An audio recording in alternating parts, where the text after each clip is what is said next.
The first wolf died 3 weeks out of Ashenvale Harbor, and I felt it like a splinter driven behind my ribs. Not the grief of watching an animal fall, though that was real enough, and the pack handlers wept where they stood on the lower deck.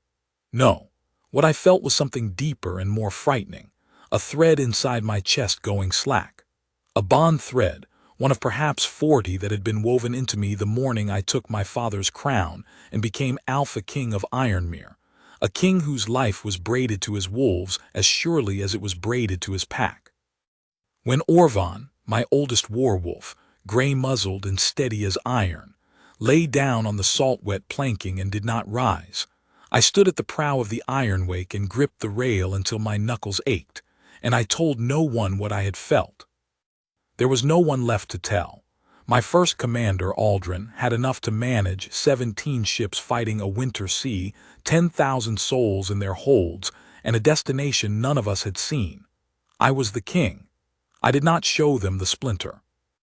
That was how the voyage of the Iron Convoy began for me, with a death that looked like grief and was really something more like a slow unraveling. I had better explain what the convoy was and why we were on that sea before I tell you about the healer. Ironmere had stood for 400 years in the Northern Highlands, a wolf-pack kingdom built on gray stone and cold wind, and the deep bond between its alpha line and the wolves that had chosen our bloodline at the beginning. We were not the only thing living in those highlands, and in the end we were not the strongest.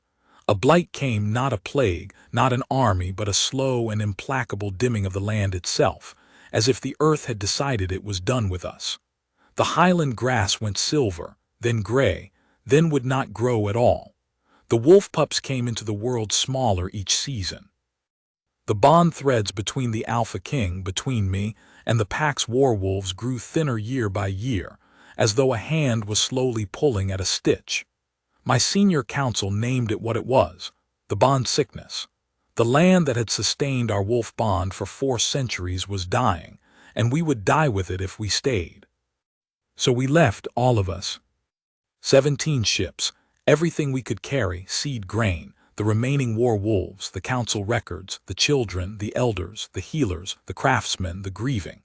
We called it the Iron Convoy because our ships were built of iron-ribbed stone pine, and because we were determined to be as hard as iron about what lay ahead. We were sailing for a shore called the Greenville, a place described in the old navigator charts as Warm-Cliffed and Wolf Green, further south than anyone in living memory had gone. Whether it was real, we did not know. It was the only destination we had. I was the Alpha King of a people in flight, and the bond sickness was already in me before we left the harbor. That is the honest truth of it. I did not tell the convoy. I stood at the prow each morning and looked like a man who knew where he was going, and at night I lay in my bunk and counted the bond threads still left in my chest, the ones I could still feel, the ones that had gone quiet, and I tried to calculate how long I had. My healers, the convoy's best, had tried everything they knew, tinctures brewed from the last of our highland herbs, a ceremony under a covered moon, oil on my wrists, the pack elders singing. None of it touched the thing that was wrong. They told me the bond sickness had no cure that any text described, that when the bond between an Alpha King and his wolves frayed past a certain point, the king dimmed with it, like a candle running out of wick. I had 17 ships to deliver to the Greenville shore. I intended to get there. I heard about the hedge healer for the first time at the end of the second week, when Aldrin came to find me on the navigation deck. With the expression he wore when delivering bad news, he had already decided to handle himself. He was a tall man, my first commander, lean and precise, with a voice like a well-oiled door, smooth and certain of its own mechanism. He had served my father before he served me, and he had the unshakable confidence of a man who has never been seriously wrong about anything that mattered. I had depended on that confidence many times. That morning it irritated me. "There is a woman in the lower hold," he said, "who has been treating the werewolves without authorization." I looked up from the chart. One of ours, a volunteer mender from the border settlement at Coldfen. She signed onto the convoy at the last edition, packed herself aboard one of the supply ships with the boarder families, and filed a healer's declaration. He said the word healer the way a man might say fishing trick, not quite dismissive, but not quite respectful either. She has been going to the lower hold each evening and laying hands on the werewolves. The pack handlers let her pass because she carries her own supplies, and because Aldrin, he named the pack handler chief, says the wolves do not react badly to her. What does she do for them? Herb pulps on the muzzle wounds. A specific grip behind the ear, she says, calms the inflammation. She sings to them. He paused to let me feel the absurdity of that. She is not a trained healer by any recognized measure. She learned from her mother, who learned from hers. The convoy's proper healers have reviewed her declaration and found it inadequate. I have come to tell you I intend to restrict her from the lower hold. I should have said yes. It was a sensible position. The werewolves of the Iron Convoy were the last 3 remaining bond creatures of Ironmere Sorvast, Drell, and the young female called Brielle, barely 2 years past her bonding, and they were suffering. Whatever the hedge healer was doing down there, it was not a trained protocol. It could do harm. What does Aldrin say about the wolves when she leaves? Aldrin's jaw tightened a fraction. He says they seem easier. That Brielle, who has not eaten in 4 days, ate last evening after the woman's visit. I looked at the chart again. I did not say anything for a moment. Leave her alone, I said finally. She is doing something Aldrin notices. Until she does harm, she works. Aldrin's expression was perfectly composed. As you say, my king. He left. I could feel the disapproval in the angle of his shoulders all the way to the door. I told myself I had simply made a practical decision. 3 werewolves remaining, a convoy on a winter sea, the bond sickness already chewing at my chest. Practical decisions were all I had. I did not let myself think about why I had felt the need to know more about her before I answered. I was the Alpha King. I did not chase rumors of hedge healers. I went to the lower hold that night anyway. I did not announce myself. I took the back passage that the pack handlers used, a narrow run of stone pine stairs lit by oil lanterns set into iron brackets, and I came out into the smell of salt water and wolf musk, and something green, something herb warm and alive that seemed impossible in the middle of a winter sea crossing. The hold was low-ceilinged and wide, the walls sweating with cold, the floor covered in the thick storm matting the pack handlers had laid to keep the wolves' joints from aching on the hard planks. There were 3 separate pens, each one large enough that the wolves could pace, and in the central one, the one where Sorvast, my oldest surviving werewolf, lay, there was a woman. She was sitting cross-legged on the matting with Sorvast's great gray head in her lap. He was a wolf the size of a pony, capable of sounding like a mountain coming down when he chose to announce himself. I had seen him clear a training ground of 40 soldiers by simply standing still and letting his presence do the work. And he was lying with his eyes half closed, his massive jaw resting on her knee, making a sound I had not heard from him in 2 years. A low, slow, contented breath, in and out, the breath of a wolf who feels safe. She was not singing at that moment. She was murmuring, too low for me to hear the words, her hand moving in slow strokes from behind his ear down the length of his neck. She had a small clay pot open beside her, and her fingertips were green-stained with whatever she had worked into the fur. Beside her, placed with the orderly economy of someone who works in small spaces, were 3 folded cloths, a tightly stoppered vial, and a bone-handled knife she had clearly used to cut a compress that now lay cooling against the base of Sorvast's left shoulder, where the bond sickness showed itself as heat in the muscle. The convoy's trained healers had not thought to cool it. They had given him tinctures in a bowl that he refused, and noted the refusal in their records and moved on. She did not wear the healer's gray of the convoy's trained staff. She wore a working woman's tunic in rough brown wool, a belt with pouches on it, thick-soled sea boots. Her hair was pinned back from her face in a braid that had come half loose over the course of the evening. She looked, in short, like someone who had been working for hours and was not thinking about anything except the wolf in her lap. I stood in the doorway and watched her, and I felt it. Not the bond sickness, not the slackening, not the cold, something else. A warmth settled behind my sternum like an ember catching in a hold I had thought long, cold, quiet, and sudden, and entirely without my permission. I took a breath and it steadied. I took another and it did not go away. Sorvast's eyes opened. He looked at me with the unhurried recognition of an old werewolf who has known his alpha since the alpha was a boy, and he did not move. He did not lift his head from her lap. He looked at me and then he looked back at her as if to say, "Not yet." The woman turned. She did not startle, but her hand stilled on Sorvast's neck, and for a moment we regarded each other across the hold. She had dark eyes, patient and measuring, the kind of eyes that have looked at a great deal of pain and have not flinched. There was nothing in her face that I could call awe or fear, or the nervous deference I was used to seeing when people encountered me unexpectedly. There was only a careful attention, as if she were taking inventory of what she saw and withholding judgment. "My king," she said. She did not scramble to her feet.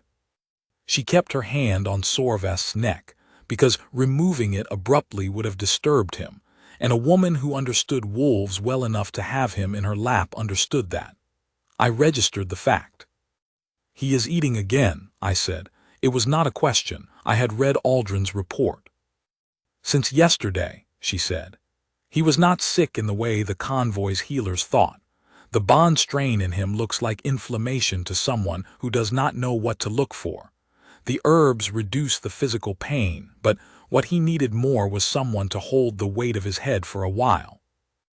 I came into the hold. I crossed to the edge of the pen and crouched down so that I was on her level.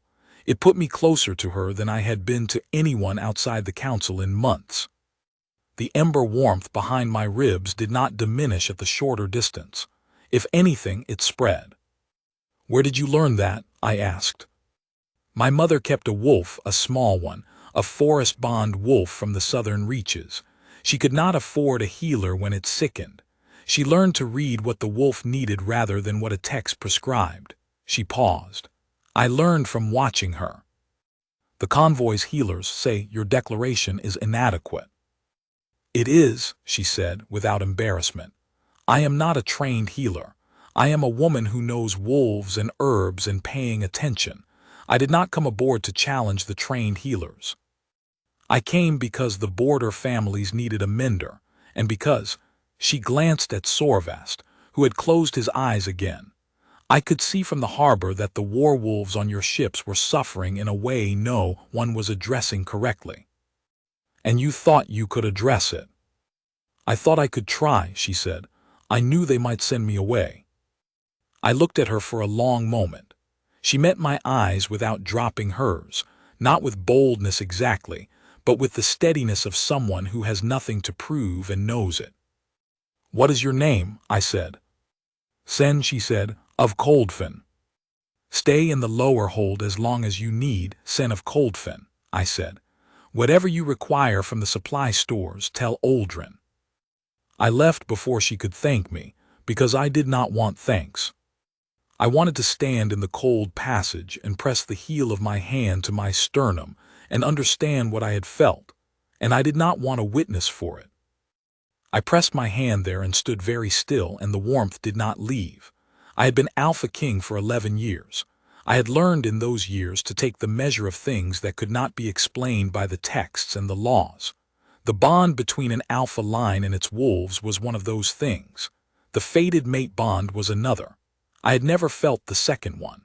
I had been told by my father and his mother before him that when it came, you would know it without being told.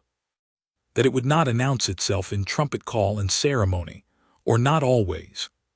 That sometimes it came in as quiet as an ember settling, in a place you had forgotten was cold. I had felt both things in that hold. I did not say that to myself plainly, not yet. I went back to my cabin and I looked at the convoy chart and I did not sleep. I lay in my bunk in the dark with the ember warmth in my chest and the slackening cold of the bond sickness, coexisting in the same narrow space, like two things that have not yet decided which one will prevail. And I thought about a woman who had told me plainly that her healer's declaration was inadequate, and then told me plainly that her wolf-handling methods differed from the council's, and then told me plainly that the bond sickness was a known thing with a known shape if you had read the right books. 3 plain statements in a hold and a corridor, delivered to the Alpha King of Ironmere without softening or performance, from a woman who clearly had no interest in whether I was impressed. I had been king for 11 years. People told me what they thought I wanted to hear with a consistency that had long since stopped surprising me. Sen of Coldfen had told me what she observed, which was a different thing entirely, and which I found, lying in the dark listening to the sea, that I had been hungrier for than I knew. In the days that followed, I watched her without watching her, the way a man watches something he has not decided how to name yet. She worked in the lower hold each evening, and she spent her days among the border families in the supply ships, mending small hurts, a child's fever, a rope burn, an old woman's swollen ankle. I heard these things from Aldrin, who had taken to providing me with daily reports on the werewolves that happened to include observations about Sen of Coldfen as if they were the same subject, because for him they were. The wolves had improved. Sorvast was eating regularly. Drell, the middle wolf, who had been pacing himself ragged since the first week of sailing, had stopped. Even Brielle, the youngest, who grieved in the particular inconsolable way of young werewolves separated from the bond source that had sustained them, even she had begun to settle. I also heard things that Aldrin did not intend to tell me, and did not realize he was telling me. He told me, for instance, that Sen had been observed on the deck of the second supply ship one evening, sitting with a border family whose youngest son was afraid of the sea dark and could not sleep, and that she had sat with him for 2 hours, telling him the names of the stars that were visible through the cloud gap, which she knew from her grandmother's teaching and the boy did not, and that when she finally led him back to his bunk, he had fallen asleep in minutes. He told me she had given the last of her Southland fever bark to a pregnant woman in the 4th ship's hold, and had gone without it herself, and had not mentioned this to anyone. He told me the pack handlers had taken to saving her a place at their galley table, and that she ate with them rather than with the menders section, because she said the pack handlers told better stories. I filed all of this, and I said nothing. And I stood at the prow each morning and stared at the winter sea ahead, and the ember warmth sat quietly behind my ribs and waited. She knows them, Aldrin told me one morning, his weathered face as close to reverent as I had ever seen it. She knows their names, and she knows what each one needs, and she does not confuse them for each other. Some healers treat a wolf like a wolf. She treats them like they're somebody. I nodded and said nothing and went back to the prow. On the 22nd day of the voyage, Aldrin came to find me again. He had found something to object to. He had been looking, I understood now, since the morning I had overruled him.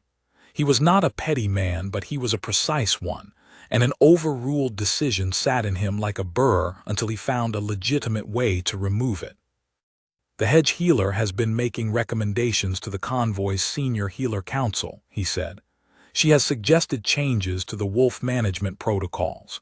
Healer Davrin, the convoy's most senior, a rigid and self-certain woman, has lodged a formal complaint. She finds the suggestion presumptuous, and the healer council agrees. Does the healer council's agreement come with a record of the werewolves' improvement? That improvement may have occurred regardless. It may have, I said, or it may not have. I would rather know before I restrict the thing that seems to be working. She has no standing on this convoy, my king. She is a border mender. The proper healers are doing excellent work, I said, on the people in the holds. I am not suggesting they be replaced. I am suggesting that Sen of Coldfen continue what she is doing with the wolves, and that the healer council's feelings about her standing are a matter for after we have reached the Greenville shore. Aldrin's face was a careful mask. She was overheard this morning, he said, telling one of the border family children that the werewolves know when a person is frightened of them, that if you go to a werewolf calm, it receives you calmly. The child repeated it to a convoy soldier, who objected to a border mender instructing on military wolf handling. Is it wrong? I asked. A bit, no. Then the soldier learned something, I said. We are done with this, Aldrin. He went. He would not be done with it, I knew that. But he would wait for a better opening because he was a precise man who did not waste his efforts. That afternoon I went to the lower hold again, but not to watch. I went because the bond sickness had sharpened overnight in a way it had not done before, a sudden cold tightness behind the sternum, a sensation as if the remaining bond threads were being plucked at by something with cold fingers, one by one. I had not told my healers. I had not told Aldrin. I went to the hold because I had felt warmth there once, and I intended to feel it again, and because I was running out of places to go on a ship. Sen was not in the werewolf holds. She was in the access corridor, sitting on a packing crate with her herb pouches spread on a cloth across her knees, grinding something in a small stone mortar. She looked up when I came down the stairs, and she did not appear surprised. She set the mortar aside. I leaned against the passage wall and crossed my arms, and for a moment neither of us spoke. The warmth came back, quieter than it had been the first time, but steady, the kind of warmth that has stopped needing to announce itself because it has decided it belongs there. You look worse than you did 3 days ago, she said. I found, unexpectedly, that I wanted to tell her the truth. That was unusual enough to notice. I spent my life rationing the truth about my condition, parting with it only in the most controlled portions to the people who most needed to know, because a king on a desperate voyage could not afford to have his convoy afraid for him. And yet this woman was sitting on a packing crate in a ship's corridor with green-stained hands, and I wanted to sit down across from her and tell her everything. The bond sickness is advancing, I said instead, which was the truth if not all of it. My healers have no further remedies to try. She did not look frightened. She did not look sorry in the helpless way people looked when they could not fix a thing. She looked the way she had looked when she told me her healer's declaration was inadequate, as if she were taking inventory of the problem from the outside before deciding how to approach it. Can I see your wrists? She said. I pushed off the wall and crossed the corridor and sat down on the crate across from hers, and I held out both wrists. She took them in both hands. Her hands were warm. The moment she touched me, the tightness behind my ribs loosened a fraction, not gone, but lessened, the way a rope under strain settles when some of the weight is lifted. I made no sound. I kept my face still. But she felt the change in me. I know she did because her hands tightened slightly, and then she held on instead of letting go. She turned my wrists over and studied the inner surface. There was nothing to see there, no mark, no sign. The bond sickness was internal, but she looked for a long moment anyway, and when she raised her eyes to mine, there was something there that had not been in them before, a recognition of her own, private and careful, the expression of a person who has just understood a thing she has been circling for days without knowing it. She let go. She sat back. I cannot cure the bond sickness, she said. I have no remedy that touches the root of it. What I have is, she paused. Contact helps. It is not a cure. If you sat with the wolves as I sit with them, if you let the bond breathe instead of holding it tight, it would slow what is happening, not stop it. Slow it. You have been reading the bond sickness. I have been reading what I can, she said. The wolves' bond fraying and your bond sickness come from the same source. If the source were present, the sickness would not be advancing. The source is, she stopped again. Say it, I said. The source is a mate bond that has not been found, she said quietly. That is what the texts that your healers have not read describe. A bond sickness of this particular shape comes when an alpha's fated bond is left too long unfulfilled. The wolves feel it because they are bond creatures. They are dimming with the same unfulfillment. It is not the land dying that frays them, though the land dying made it worse. It is an alpha king, who has never found the thread that closes the circuit. The corridor was very quiet. The sea moved under us, and the ship's timbers spoke in their low, groaning voice, and somewhere in the hold behind me Sorvest exhaled a long wolf breath. "Where did you read this?" I asked. "My grandmother's workbook," she said. "She was a bond reader in the border settlements. They kept different records than the trained schools." I looked at her. She looked back at me.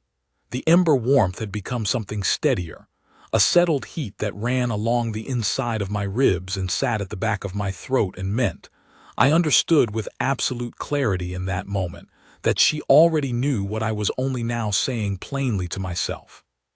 I did not say it, not then.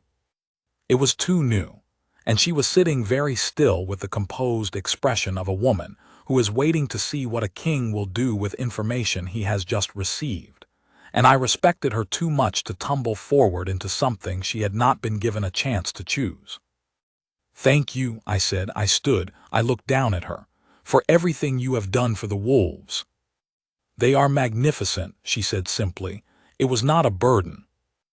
I went back to the prow and stood there in the dark until the cold drove me inside, and I counted the bond threads still left in my chest, and for the first time since Orvan died at the start of the voyage, I did not find them only fewer than they had been. I found them there, present, fraying but present, as if something had touched them from the other side and held them steady. 3 days later, Aldrin made his move. I was in council with the senior navigators when I heard it, the particular carrying quality of an argument happening in a corridor that is adjacent to a room where something important is occurring. I heard Aldrin's voice, and I heard, a moment later, a woman's voice that did not rise and did not break, which was how I knew it was her. I excused myself from the navigators and stepped into the corridor. Aldrin had found her returning from the lower hold, her herb pouches at her hip, her braid wind loosened from her morning on deck. He had 2 convoy soldiers at his back, not threatening precisely, but present in the way that made a woman alone in a corridor aware that she was alone. Around them, in the intersection of 2 corridors that led to the convoy's common spaces, 8 or 10 of the border family adults had paused to watch. Healer Davrin stood to one side, her expression a careful composition of professional concern that did not entirely conceal satisfaction. "You were told," Aldrin was saying, and his voice was the smooth-door voice with the oil turned up, "that the Healer Council's protocols for wolf handling are the convoy's standard. What you distributed this morning," he held up a folded paper, "contradicts 3 of those protocols directly. You are a volunteer mender from a border settlement. You do not have the standing to circulate competing guidance to the pack handlers." "The pack handlers asked me to write it down," Sen said. Her voice was even. "They came to me and said they had noticed a difference in how the wolves responded and wanted to understand what I was doing. I wrote it down for them, not for the council. The council has nonetheless received it and found it contrary to practice. You are restricted from the lower hold, effective now. Your herb stores are to be inventoried and approved before further use. Any further contact with the werewolves or the pack handlers must be cleared through Healer Davrin's office." He turned toward her fully, and for a moment I saw what the people in that corridor saw: a tall, certain man and a border woman in rough wool, and the gap between them measured in every unit a convoy's hierarchy could muster. "I suggest you confine yourself to the border families and leave the wolves to people whose qualifications are recognized." She had not dropped her eyes. She had not moved. Her hands were at her sides, not balled into fists, not reaching for her pouches, just still, the hands of a woman who has made up her mind not to let someone else's certainty convince her that she is wrong. She was doing the thing she had done every time I had seen her, paying attention. I stepped forward. I did not announce myself. I simply came down the corridor until I was beside her and I stopped, and the effect was what it always was, that particular stillness that falls over a space when the Alpha King is present and the Alpha King has chosen his position. Every person in that corridor went still. The two soldiers straightened. Aldrin turned. For 1 second his eyes read the scene, where I was standing, how close to her, what my face was doing. He was a precise man. He read it accurately. "My king," he said. "This woman's guidance to the pack handlers," I said, "reflects what she has demonstrated over the past weeks with the werewolves. I have observed it. The pack handlers have observed it. Aldrin has observed it. The wolves are eating. They are settled. Brielle is gaining weight." I looked at healer Davrin. "The improvement is documented in the daily reports." I looked back at Aldrin. "You will restore her access to the lower hold. You will archive her written guidance and allow the pack handlers to use their own judgment about which practices to follow. And you will not restrict or inventory or require approval for anything this woman does on behalf of the people or the wolves of this convoy again." "My king, the protocols are not working," I said. "She is. I will not explain that again." He gave me a single, controlled nod. "As you say." I looked at Davrin. Davrin looked at the floor. I turned to Sen, and for a moment neither of us said anything, and the corridor was very quiet. There was a flush along her cheekbone that I had not seen before, not embarrassment, I thought. Something warmer. Something that looked, from where I was standing, like relief that had not decided whether it was also something more. "Your access stands," I said, "as it always should have." "Thank you," she said. Her voice was steady. Her eyes were not. I walked back to the navigation room and stood at the chart for a long time and did not see it. The bond sickness struck in earnest on the 31st day. It came at dawn. I had felt it building the night before, a pressure that had nothing to do with the sea or the cold or the lack of sleep, a pressure in the chest that was becoming unmistakable. I had known for several days that it was coming to a head. I had not told anyone because there was nothing to tell that could be acted on. The convoy was 9 days from the Greenville shore, by the navigator's best reckoning. I intended to be standing when we arrived. But the bond sickness, it turned out, had its own reckoning. I was on the main deck. It was early, the sky still gray, the sea running long and dark under a wind that had shifted overnight to something slightly warmer, a first hint of the southern air we had been sailing toward. The full council was assembled for the morning briefing. Aldrin, the 6 navigation officers, the convoy's chief of stores, 3 senior pack leaders. Aldrin stood at the hold's access stair. The convoy's 17 ships were visible around us, keeping formation in the gray light, their running lanterns still lit against the dawn. I was speaking. I do not remember what I was saying. I remember that I got 3 sentences into whatever point I was making, and then the bond sickness arrived with a clarity it had not shown before, a sudden, absolute cold behind the sternum, as if something had reached into my chest and closed a hand around the remaining bond threads and pulled. I stopped speaking mid-sentence. I felt the council notice. I gripped the rail at the deck's edge. The cold moved up, a sound not audible to anyone else, I think, but entirely present to me, a sound like a drawn thread going slack, and then another, and the world went briefly sideways. I did not fall. I held the rail and I did not fall, and I heard Aldrin say something that I did not parse, and the council surged toward me the way a council does when something is wrong with its king, all of them arriving at once with too many hands and too much sound, and the cold tightened, and I thought with perfect clarity. Not here, not in front of them. "Make room." It was not a shout. It was the voice I had heard in the lower hold, the voice that had told Aldrin in the corridor that the pack handlers had come to her and asked. Even in tone, a woman who is certain of the ground she is standing on. The council moved. I do not know why they moved. Perhaps because she came through them with the same unhesitating steadiness she brought to every room, and there was no precedent for stopping her because she did not slow down to offer one. She was at my side.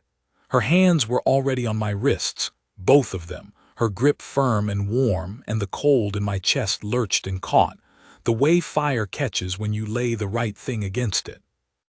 "Look at me," she said, close and quiet for me alone. I looked at her.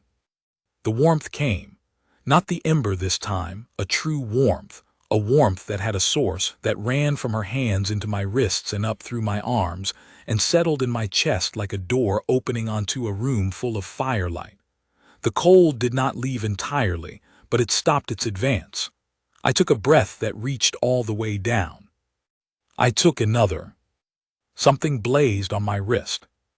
She felt it the same instant I did, a mark, silver white, appearing on the inner surface of my left wrist where there had been nothing a moment before.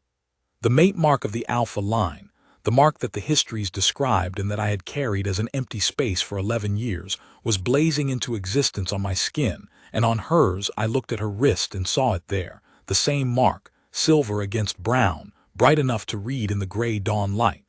We both stared at it. Her grip did not loosen. Behind us, in the lower hold, something moved. All three of them came at once. I heard Aldrin shout something and then stop himself, and then I heard what had made him stop. 3 werewolves, Sorvest and Drell and Brielle, coming up the hold stairs without being called. They did not run. They paced. Sorvest first, gray and deliberate, and Drell behind him, and Brielle last, her young winter coat still rough from the voyage. They came across the deck. The council fell back to let them pass, because you fall back for werewolves. It is simply what you do, and they came to us and they stopped. Sorvest lowered his great head. Drell lowered his. Brielle, who had not eaten the day she was born without being coaxed, lay down at Sen's feet and put her head on her forepaws and closed her eyes. The bond in my chest, the bond I had been counting like a man counts coins he cannot afford to lose, stopped fraying. I felt it unmistakably as a stopping, a stitch caught, a thread pulled tight and held, not fully healed, not all at once, but held. I turned to face the council. Aldrin stood 4 feet away. He had gone very still, with the stillness of a precise man rereading something he has read wrong. Healer Davrin was beside him, and she was not looking at my wrist. She was looking at the mark on Sen's wrist, and something in her face had shifted from self-certainty to a dawning that was not comfortable but was real. The navigation officers, the pack leaders, the chief of stores, they were all looking at the same 2 marks. I kept Sen's hand in mine. I turned to face my council fully. "This is Sen of Coldfin," I said. "She is my fated mate, and the convoy's wolves have known it since the first evening she sat with them.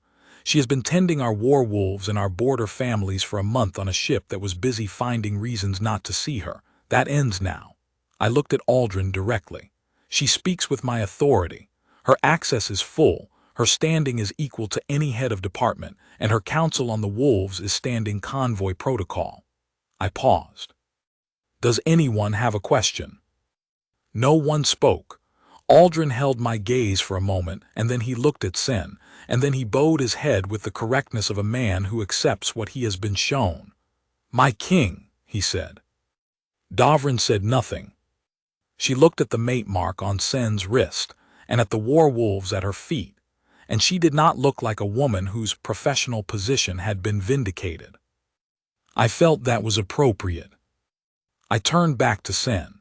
She was looking at me with the same patient, measuring quality she had turned on me in the lower hold, except that underneath it now there was something open, something that had been waiting, I thought, not just since she came aboard, but perhaps for longer than that.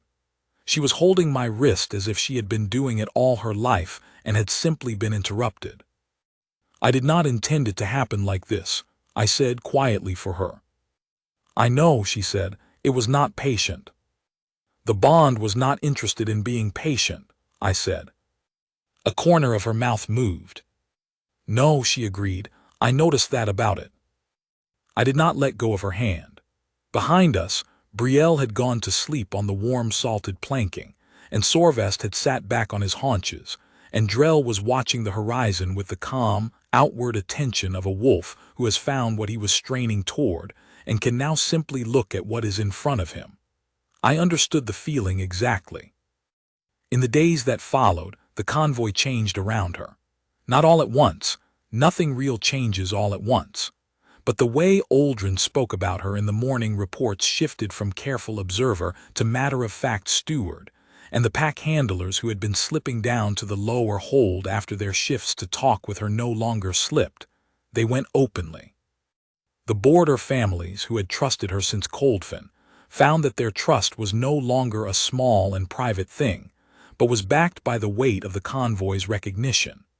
Even Davrin, who did not easily forgive the collapse of a certainty, found reasons to consult with Sen about the herb stores and did not find the consultations worthless. Aldrin came to me on the 35th day. He came without soldiers and without a complaint and without the smooth-door voice. He came as a man who has decided to speak plainly, which, I realized, was what he sounded like underneath all the other things he sounded like. I was wrong, he said, about her standing on the convoy, about her capacity. I managed the situation by rank rather than by what I could see in front of me, and I was wrong. Yes, I said, not unkindly. Aldrin had served 2 kings well, a man who had done that for as long as he had earned the right to be told the truth directly. She is not what I expected, he said. I am not certain what I expected. I expected a border woman with inherited superstitions and no documentation. What I found was, he paused, hunting for the right word with the precision he applied to everything. Someone who had been paying closer attention than the rest of us. She had not been told to pay attention, I said. She simply did. He nodded, he went. I thought that this was probably the closest Aldrin would ever come to apologizing to Sen directly, and that in a week or 2 he would find some way to make the apology practical rather than verbal, a formal entry in the convoy's registry, a title on the official roster, something that satisfied his need for precision in a way that, I was wrong, never entirely could. I thought Sen would understand and accept that, because she was a woman who could receive what was offered without demanding a different form. I was right, she did. I had not been standing at the prow alone since the morning the bond sickness struck. This was not by design. Sen did not keep to my side out of duty or performance, and I did not summon her. She simply had the same habit I had of standing at the forward rail in the early morning before the convoy woke fully, and so we stood there together. She with her herb pouches, me with whatever I was turning over from the night's council reports, and the sea ahead of us slowly becoming something other than winter gray. It was on one of those mornings that she told me about her grandmother's workbook, the full account, not the summary. Her grandmother had been a bond reader in the border settlements for 40 years, a woman who kept records in a tradition that the trained healer schools had long since called obsolete. Recordings of fated bonds, of bond sickness, of what happened when alpha lines went too long without their mate bond. She had watched 3 alpha lines dim, and 2 of them break entirely, and she had written down everything she observed, and Sen had read those records since childhood the way other children read stories. She had known what the bond sickness was from the age of 9. You knew it when you came aboard, I said. I knew what was happening with the werewolves, she said. I recognized the bond fraying. I did not know, she paused. I did not know the rest of it until the 3rd evening when I sat with Sorvest and he would not lift his head from my lap. He is your oldest werewolf, a wolf like that does not give weight to just anyone. She looked at the horizon. After that, I knew. I did not know what to do with knowing. You could have told me. Could I? She glanced at me sideways, and there was a quiet humor in it. You were a king on a desperate crossing with a convoy of 10,000 people depending on you to be whole. I was a border mender with an inadequate healer's declaration. I was not sure you would hear it the way it needed to be heard. I thought about that. I thought about Aldrin's voice and Davrin's expression, and the particular manner in which people had been treating this woman for a month aboard my ship. You were right, I said. I am sorry you had to reach the ship's rail before it became undeniable. I am not, I said. I looked at her. I would not have chosen to frighten you. But if that was what it took for the convoy to understand what you are, then I am not sorry for the understanding. She was quiet for a moment, turning that over, and then she said, "I do not need the convoy to understand me." "I know," I said, "but they needed to understand what they were doing when they did not see you." She did not answer that directly. She looked at the sea for a long time, and then she said, "Your bond sickness, it is still there." "Less than it was." "Much less, but it will not heal overnight." She reached over and took my wrist, not the way she had taken it on the deck with urgency, but the way she touched the wolves with deliberateness, with care. "It will heal. The bond threads will knit back. It takes time." "We have 9 days to the Greenville shore," I said, "and whatever time comes after." "Yes," she said, "whatever time comes after." We stood there in the pale morning, and behind us the convoy was waking. The first sounds from the lower decks, the galley smoke beginning, Aldrin's voice carrying from the hold stairs with the particular tone of a man pleased with his wolves. Brielle's voice joined from below, a young werewolf's mourning sound, clear and a little plaintive, the sound of an animal who has remembered that she is not alone. Sorvest answered in his low, rolling tone, and Drell after him, and the whole lower hold settled back into the breathing rhythm of a wolf family that has decided, definitively, that it is home. I felt the bond threads still there, still holding. Sen's hand on my wrist, steady as a tide. "There is a ceremony," I said, "among my people. When an alpha king finds his mate bond, he names her before the pack. We did not do it well." "You named me before the council on the main deck at dawn in the middle of a bond sickness crisis," she said, "in front of 3 werewolves and your entire command staff." "That is not a ceremony." "No," she agreed, "it was better than a ceremony." I looked at her. She was watching the horizon with the patient expression of a woman who has known for a long time what direction things are moving in, and is content to watch them arrive. The first real color of the day was beginning in the east, not the hard gray of the winter crossing, but something warmer, something that carried, if I was not imagining it, the faintest green tinge of a southern shore still days away. "When we reach the Greenville shore," I said, "we will have a ceremony." "Yes," she said, "we will." I did not say the things I was carrying, the weight of the voyage, the grief of what we had left behind, the fear, which had never entirely gone, that the shore we were sailing toward would not be what the old charts promised. I did not say any of it because she already knew. She had been on this ship for a month, and she had read the wolves and the Alpha King and the convoy's healer council and the cold sea, and she had stayed. She had not flinched from any of it, and she was not flinching now. The bond in my chest was warm and steady, not healed, not yet, but held. Held in the way a thing is held when something has found it from the other side and decided not to let go. That was the first morning we stood at the prow of the Iron Wake together, without being alone in it. We reached the Greenville shore 9 days later, at midday, under a sky that had gone entirely and improbably blue. I was at the prow when the lookout called it, and Sen was beside me, and Sorvest was sitting at her feet the way he had taken to sitting, not confined, not commanded, simply present, a wolf who has decided where he belongs and sees no reason to discuss it further.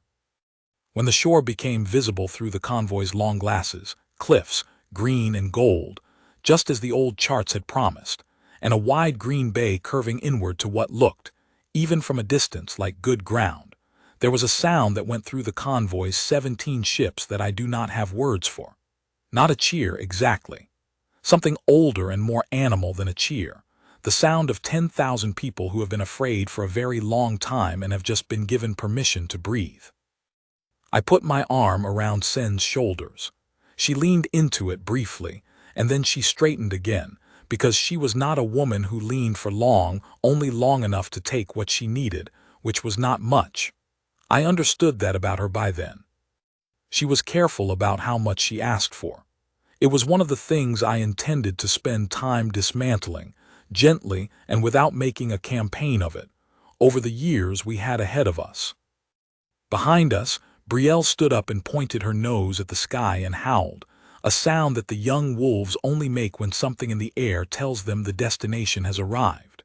Sorvas joined her, and Drell, and the sound rolled out across the water toward the green shore, and somewhere on the second and third ships of the convoy other voices, wolf voices and human voices, answered back. I had been a king on a desperate voyage. I had counted bond threads like coins I could not afford to lose, and I had lost some of them, and I had stood at the prow in the cold and told myself I would get us there. And I had, but not alone, and not in the way I had imagined. I had gotten there with a woman who had come aboard with an inadequate declaration and a sack of herb pouches, and the knowledge that a great old werewolf's head in your lap means you are something worth noticing. I had gotten there with the warmth she had carried into a cold hold without being asked to carry it, and the steadiness she had kept when the corridor went against her, and the hands that had found me at the rail and held on. The Greenville shore was real and green, and the bay opened before the convoy's iron prow, and the wolves were singing. Later, after the anchors went down, and the first shore parties rowed out and came back with grass in their hands, green grass, kneeling on the sand with it like men finding water after a long thirst. After the first, wolves swam ashore and ran the beach in great looping courses of pure relief. After Aldrin had the convoy registry revised to its formal current state, with Sen's name and standing entered in the correct columns in his precise hand, because that was what Aldrin's apologies looked like. After the ceremony, which was brief and right and held on the beach at sundown, with the pack gathered in a wide crescent on the sand, and the three werewolves sitting to one side like senior witnesses, which was exactly what they were. The ceremony deserves a moment's telling. It was not the grand hall ceremony of tradition, not the candle-lit stone and the high council and the formal raising of the packmark above the doors. We had no hall yet. We had a beach and a fire and 10,000 people who had crossed a winter sea and arrived somewhere real, and the Alpha King standing on the sand with his fated mate's hand in his and the mate mark blazing on both their wrists in the firelight, visible from the back row. I spoke her name and her place and what she was to me, and I said that Ironmere had not brought its old hierarchies to this shore, that we had left some of what was wrong about the old life behind us on the crossing, and that a woman who could not be seen for what she was in the old order would be seen entirely in the new one. Sen stood beside me and said nothing during this, in the way of someone who does not require speeches made on her behalf. But when I was done, she turned and looked at the convoy, at Aldrin and the pack handlers, at the border families, at the navigators and the convoy soldiers, at Healer Davrin in the third row with an expression of careful reassessment on her face, and she said simply, "Thank you for crossing with us. Not thank you for recognizing me, not thank you for what you owe me. Thank you for crossing with us," as if they had all done it together and she was grateful for the company. The pack responded to that the way you respond to something that is entirely true, not a formal bow, something quieter and more lasting than a bow. The kind of settling that happens when 10,000 people realize, at the same moment, that the woman they overlooked is exactly the woman they needed. After all of it, we sat on the gunwale of the Iron Wake in the dark, Sen and I, while the shore lights of the new settlement burned in the near distance and the sea rocked gently beneath us, done with its difficult work. She had taken out her grandmother's workbook. She had it in her lap, a small worn volume, the cover stained with decades of herb oil, the pages dense with a close and careful hand. She ran her thumb along the spine the way you touch a thing that has served you well and that you are returning to its rightful place. She would have liked to see this, Sen said, not sad exactly. The tone of someone acknowledging a loss that is old enough to have become simply true. "Tell me about her," I said. And she did. She told me about a border woman who kept records that the trained schools called obsolete, who watched alpha lines dim and wrote down what she saw, who had passed her workbook to her daughter and her daughter to Sen with the instruction, "Read everything. Believe what you can observe, and do not confuse documentation with understanding." She told me about the wolf they kept, a small forest-bond wolf named for a wildflower who had died old and well-loved, and whose burial was more formally observed in their household than the passing of several people Sen could name. She told me about growing up on the border of a pack kingdom, as a woman who was not pack-born but knew the wolves as well as anyone who was, and the particular education that gave her in the distance between how things were ranked and how things were. I listened. The shore lights moved in the dark across the water, and the convoy settled into its first night in a new place, and the bond in my chest was warm and even. This is what I hold, looking back. Not the ceremony, and not the council's formal moment of re-reckoning, and not even the main deck at dawn with the mate mark blazing on our wrists. What I hold is Sen at the prow in the early morning, her herb pouches at her hip, her braid coming loose in the sea wind, watching the horizon with the same attention she turned on everything. Not because she was looking for danger, but because she had decided, long ago, that the world was worth watching. A woman who had come aboard a desperate crossing with an inadequate declaration and had been more than adequate for every hour of it. The bond sickness healed. Not overnight, as she had said, but steadily, through the winter and into the first green spring on the Greenville shore, each week a little easier than the last. Sorvast lived 4 more years and died in his sleep in the new wolf hold, head on Sen's knee, in the way I think he had always intended to go. Brielle raised her first litter on the green shore and taught them to howl at the good sky. The pack built on the new land and found it was the kind of land that wanted to be built on, and the wolves returned in number, and the bond threads came back to me one by one as a king's bond threads should, earned and tended and real. None of that is what I think of first. I think of a woman in a ship's corridor, sitting on a packing crate in the dark, grinding herbs in a stone mortar with green-stained hands, telling me the truth about what was wrong and what could be done, with the patient clarity of someone who had been paying attention all along and was simply waiting to be asked. I should have asked sooner. I do not think she would disagree.